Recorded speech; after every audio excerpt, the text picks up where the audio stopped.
bishatani waa bil aan rabno laba wax inaan helno kow in ilaahay dembigaaga dhaafo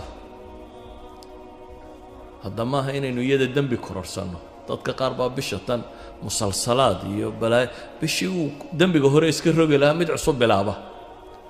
ma aha bil uu qofka bini aadamka ay kaslaan noqdo bilaad marna hurudown marna ma aha waa bil qofka muslimka ay ijtihaad ku jiro waa qofka muslimka ay waa bil uu dadaalkiisa xadkii kama dambaystaha isku dayay inuu gaarsiiyo muxuu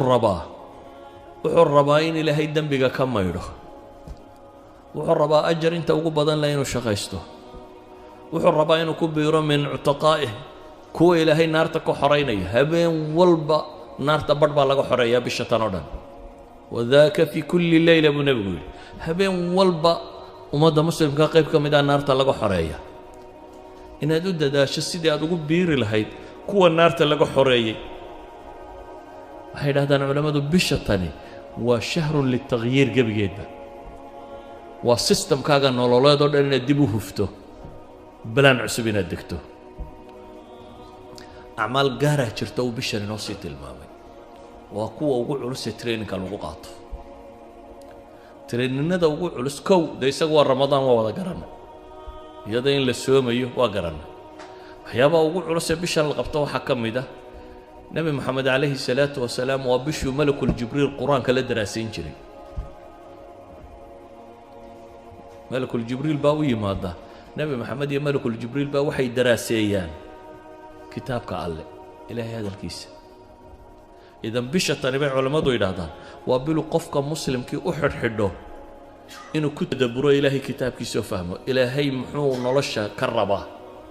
idan bishatani waa bilu qofka muslimkii u xidhxidho warbal ilaahay warkiisa faham horta rabbi waxa uu kuu sheegayo rabu الsamaawaati wاlard ayaa adiga kula hadlaya bidaatig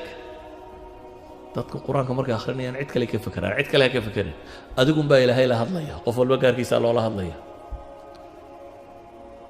waxyaabaha bishatan oo aad ka qaban jiray nabigu calayhi salaatu wasalaam ummadda muslimiinta oo faray waxaa ka mid ah qiyaamu leylka taraawiixda salaada badan ee la tukanayo inaad salaadaha badsato waxyaabaha la isfaray waxaa ka mid ah bishatan aadka loogu dadaalayo oo nabigu samayn jiray atasadduq sadaqaadka inaynu inagu wax cunaabaynu badina inaynu dadka wax cunsiino sidaa awgeed ayuu saxaabigii muxuu lahaa nabigu wuxuu ahaa mid deeq badan dee asliyan baa nabiga caadadiisa waxayd weligii wax la weydiiyey maya ma odhan aduu bal qiyaas qof wax la weydiiyey aan maya odhanin haddana isagoo sidaas noloshiisu ahayd ayaa la yidhi haddana ramadaan wa kaana ajwad mima yakuun wuxuu ahaan jiray fii ramadaan bisha ramadaan wuu ka deeq badnaa bilaha kaloo dhan baa la yidhahdaa intuu bishaa bixiyo way ka gadisnayd waxbixintiisu ka riixil mursala bay ahayd buu xadiidku tilmaamaya sidii dabayl dhabanaysa dabayl babanaysa ama dhabanaysa ayuu la mid ahaa yacni nabigu calayhi salaatu wasalaam gacantiisu way furray bishatani waa bil markaa dadka muslimiinta ee takaaful ijtimaaci isu naxariistaan faqorada wax la siiyo masaakiinta wax la siiyo qaraabada la xidhiidhiyo tolka la xidhiidhiyo cid walba wax la siiyo waxyaabuu nabigu bishan samayn jiray waxaa ka mid ah iyadoo cibaadadiisu ay saa u badanto haddana bisha qayb ka mid ah dunidaba ka sii go'i jiray marka horeba bisha cibaada lagu jiray haddana qayb kaloo bishan ka mida buu ictikaaf wax la yidhaahdo samayn jiray the last days baad ku jirtaa tobankaa maalmood ugu dambeeyana nabigu calayhi salaatu wasalaam wuu ictikaafi jiray marka ictikaafku macnaheedu waa maxay xaaraan iyo baabkaa ka kaalaya mubaaxaadkii iyo xalaashii buu ka tegayay xataa xalaal ajar looga qorayuu ka tegayo oo ajar ka weyn uu raadinayo nabigu calayhi salaatu wasalaam wuxuu inoo tilmaamay ninku gabadhiisa markuu u tago hadduu xalaal ugu tago ajar baa loo qoraa siduu xadiidka nabigu sheegay laakiin tobankan maalmooda dambe maca dumarka waa laga fogaanaya walaa tubaashiruuhunna wa antum caakifuuna fi lmasaajid baa ilaah yidhi haweenkana ha la dhaqmina idinkoo ictikaafsan baa la yidhi idan tobankan maalmood calaa'iqu dunya kullaha buu jaraya wuxuu u fasax qaadanayaa inuu umuurta aakhiro oo qura bisha ka shaqeeyo inuu 10 kan maalmood umuurta aakhiro oo qura uu ka shaqeeyo waxyaabaha bishan ku badnaa nabiga calayhi salaatu wasalaam waxaa ka mid ah ducaa ilaahay baryadiisa walidaalika baa aayadda ducada ugu khaasaysan waxay ku soo aroortay maxay fii wasati aayaati sawm وإذا سألك عبادي عني فإني قريب أجيب دعوة الداعي إذا دعان فليؤمنوا بي آيات كاسي كدبا ولا تباشرهن وأنت آيات قدام بيع اعتكافك كور رمية صومك آيات كي صومك كلنا وكور ريا إذا وحي دحدا وجرتا محي وحي دحدا وجرتا رمضانك ولذلك العلماء وحي هذا وأسطان تلماميسه خصوصية الدعوة بريدة إلهي لدي بشن قدهيدا دبا أيها الأحبة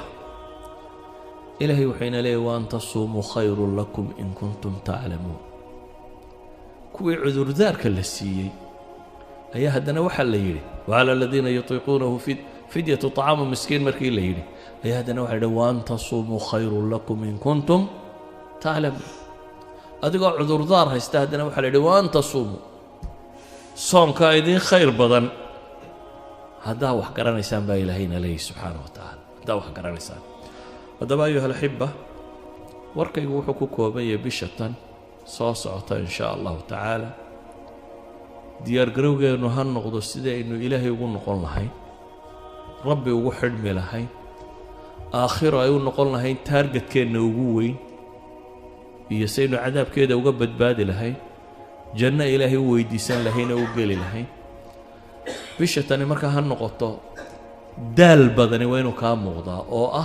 فإذا فرغت فانصب إلهي طاعتي سي عبادتي سيني نكود داله بالكسلام نما بدني نغا مغطي ليزنس بلا نقاطنا ما بلدتكو عاجس وان صومان قفل بيدا نفتك سي بعضو بلا ضبا هانتي وطبابر باد قلي سايه كوب iyo 10 bilood oo dambaad u sii sahay qaadanaysa koob iyo 10 horena dambigooda iska maydhaysa waa bilaad u sii sahay qaadanayso afaaridii waaweyneed ee abaalisadii baa lagu soo deyn doonaa markay dhamaatay saad isaga celin lahayd hadda training ugu sii jirta ibliisaan dib kuugu duufsan lahayn iyo kooxdiisi idan haddaad bisha lafteedii dayacanto dee waa wada dayacmaysaa saawgeed buu nabigu wuxuu leeyahay من حرم خيرها فقد حرم أما وآمن لي جبريل له نكي رمضان صوغ شوف انسلخ وأيضا ماته ولم يغفر له ولي أفكا عيد هدر نبي محمد وآمين لي هاي إلهي وحن كبر يا سبحانه وتعالى أنت قاعد بشتا أصيبتك فايديسته إلهي وقل دواتين ربي نغيره صلى الله على محمد وعلى آله وصحبه وسلم.